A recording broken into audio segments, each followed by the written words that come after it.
Venons-en à la crise migratoire en Méditerranée. 11 000 migrants sur la petite île de Lampedusa, comptant la moitié d'habitants. 11 000 en une semaine. Combien demain? Combien dans une semaine?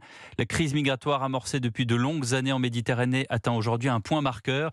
Giorgia Meloni, avec l'Italie, réceptacle de cette immigration pour le reste de l'Europe, parle d'une situation insoutenable. Elle aurait reçu l'appel d'Emmanuel Macron cet après-midi.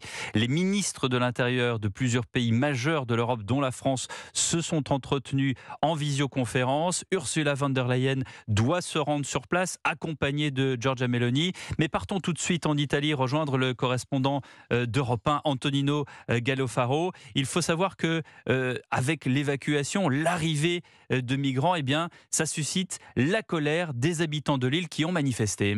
Une centaine de personnes en effet a bloqué une artère de l'île. Elles manifestent et ne veulent pas que les migrants s'installent dans des tentes que l'armée pourrait leur fournir.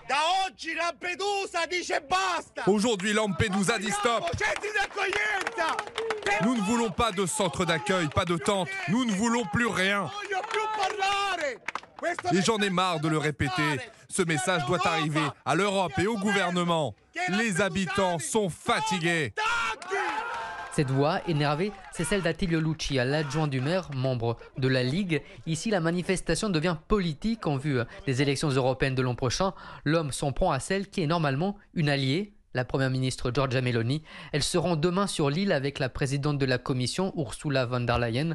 Pendant ce temps, il reste toujours près de 3000 personnes qui attendent d'être évacuées de Lampedusa. Et ce matin encore, 121 personnes ont débarqué sur l'île. Merci Antonino Gallofaro qui suit cette situation pour nous, pour Europe 1, en Italie.